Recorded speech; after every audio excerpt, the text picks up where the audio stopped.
Hi guys, today welcome to this video. Ngayon pag-uusapan natin about dito sa bagong application kung saan pwede kang kumita ng cryptocurrency sa panonood lang ng mga video. Ano nga ba yung application na ito? Ito po yung Chili app. So ang Chili app ay isang watch to earn blockchain-based social media platform kung saan pwedeng kumita ng cryptocurrency yung mga taong nanonood ng mga short videos at mag-create ng mga content. So integrated din po ito ng NFTs at kung yung tinatawag na dual token economy system para mabigyan ng reward ang mga user na gumagamit ng Chili app. So ano yung mga token na umiikot dito sa ecosystem ng Chili app? So mayroon tatlong token dito sa loob ng Chili app. Una, yung tinatawag na Easy token. Ito yung in-game currency o yung daily reward na makukuha mo sa panonood ng mga video sa loob ng application. Pwede mo itong i-convert sa Lee token, pero sa ngayon, simula na nga ginawa ko yung video na to, create ko yung video na to, hindi pa available yung conversion from Easy to Lee token. So pangalawa ay yung Lee token. Ito po yung utility token ng Chili app kung saan pwede mo itong gamitin sa pagbili ng mga NFT item o sa pag-upgrade sa loob ng application. At ang pangatlong token ay yung Chill token kung saan ito naman yung governance token o yung main token ng Chili app. Ito naman ay pwede mong gamitin sa pag-stake sa loob ng application, pero sa ngayon ang nagagamit pa lang na token sa loob ng application ay yung Lee token at yung Easy token. So pero available na po ang Chill token sa iba't ibang exchanges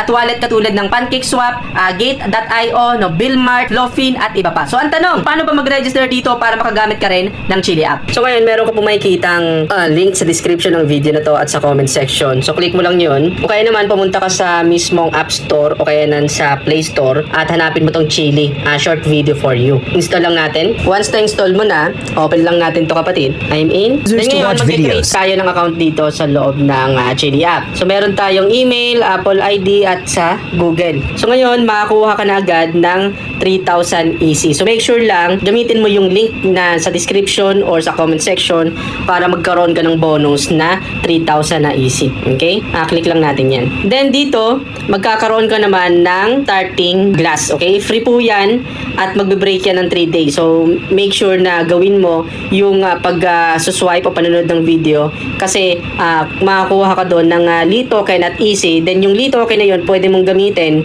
sa pagbili ng mga premium na glasses. Okay? Then meron tayo na 2.5 minutes na paid viewing para makakuha tayo ng easy at ng Lee token. At yung maximum na per day na makuha natin na Lee token ay 2.5 Lee. Okay? Token. Then click, watch tayo. Then makakuha ka na agad. So yan, meron tayo na $2.25 na nakuha. Okay, katumbas po yan ng 1.1285 Lee tokens. Okay? Then kunin lang natin yan.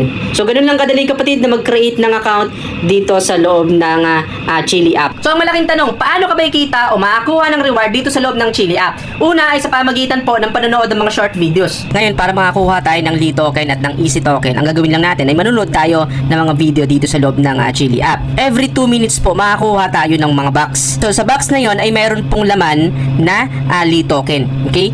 Once naman na nanonood tayo ng mga video, ang makukuha naman natin dito ay Easy token. Okay? Magkakaroon tayo ng reward. So ayan, nakakuha na po tayo ng box. Ang gagawin lang natin dyan, itatap lang natin yan para mabuksan yung box kasi ang laman po niyan ay Lee token. So meron po tayong $0.37 na nakuha, katumbas yan ng 0.18 na 47 Lee token. So ganun lang kadali kapatid na makakuha ng Lee token sa pamagitan ng pag-swipe up panonood ng video dito sa loob ng Chili app. Once na mag-sign up ka, magkakaroon ka po ng starting glass. No? Para saan ito? Yan po yung paraan para kumita dito sa loob ng Chili app. Without glasses, hindi ka po kikita dito sa loob ng Chili app. Pero kung gusto mong mapalaki yung profit mo dito sa loob ng Chili app, no, pwede ka mag-avail ng glass. So dito meron po tayong iba't ibang klase ng glasses. So ang pinakamababa dito, yung elementary na nagkakahalaga po ng 6.18. Katumbas po yan ng 4.4 Lee token. At ang pinakamataas naman dito ay yung unique na nagkakalaga ng $206. Okay? Katumbas po naman yan ng 147 na Lee token. So, kapag nakapag-ipon ka dito ng 4.4 na Lee token, pwede mong mabili yung elementary. Kasi itong glass po natin ay nagbe-break yan. Once na yung endurance po ay mag-zero, hindi ka nakikita sa panonood ng video. So, kapag nangyari yun na nag-break na, kailangan mo talagang bumili ng glasses dito. Pwedeng bumili ka gamit yung Lee token na naipon mo or pwedeng bumili ka gamit naman yung totoong pera. Hindi lang yan dahil pwede ka rin kumita sa pamagitan ng pag-refer ng tao na gagamit din ng application. Pwede ka rin mag-invite o mag-refer ng tao na gagamit din ng Lee Token. Magkano yung kikitain mo? Once na mag-sign up sila, gamit yung referral link mo, ay pwede ka naman kumita ng 1,800 na Easy Token. Once na bumili sila, ay kikita ka naman sa elementary ng $2, sa Smart $3, sa Rare 15 at sa Unique ay $20. Plus, meron pang kasama na Easy Token. So maliban dito, pwede ka rin kumita ng mga extra Easy Token at Lee Token sa pamamagitan ng iba't ibang activity katulad ng daily task, loot boxes, pag-post ng mga short videos at pag-boost. No, paano? For example ito, ang daily task natin, nag-login tayo, get mo lang yan, nakakuha na ako ng 500 Easy Token.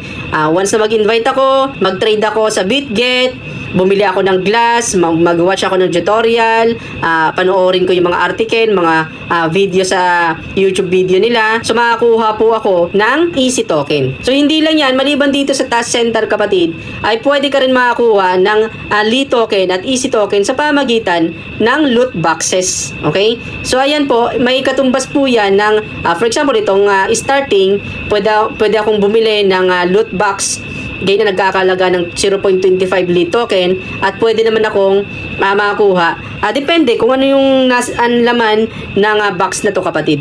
Pwedeng mas mataas. Hindi lang yan dahil once na mag-upload ka ng mga video dito sa loob ng Chili Token at meron pong mag-donate sa'yo, okay? Meron ka makikitang donation dito na 0.1, 0.5, 1, 5, 10 na Lee Token. Makakuha mo po yan. Isa yan sa pwede mong paraan ng pagkakitaan dito sa loob ng Chili app.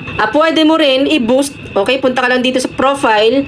Then, itong setting, pwede mo ring i-boost yung panonood mo ng mga video. Click mo na itong social boost. Then, pwede kang kumita ng 4.5% once na kinonect mo yung X-profile mo dito, X-account mo, dito sa loob ng Chili app. So, yan po yung mga paraan kung paano kayo kita o makakuha ng reward dito sa loob ng Chili app. Ngayon, sabihin natin na mayroon ka ng sapat na pera. Paano ka naman makakapag-withdraw dito? I-click mo lang yung from $30 to card. Click mo lang yan. Then, pwede mong ilagay dito sa currency ay PHP. Click mo yung max. Then dito, pwede kang mag-payout sa pamamagitan ng GCash at ng Maya. Okay? Ng e-wallet. So dito, pwede kang makakuha ng 1.14.99 pesos once na mag-withdraw ka. Pero, dahil nasa starting glass ka pa lang, hindi ka pa makakapag-withdraw kapatid. Okay? So, kailangan mo talagang bumili ng glass. So, I recommend kung gusto mo talagang kumita at makapag-withdraw kapatid, punta ka dito sa market at bilhin mo itong rare. Okay? Rare or yung unique. Dahil dyan, automatic, pwede ka na makapag-withdraw ng Lee Token anytime.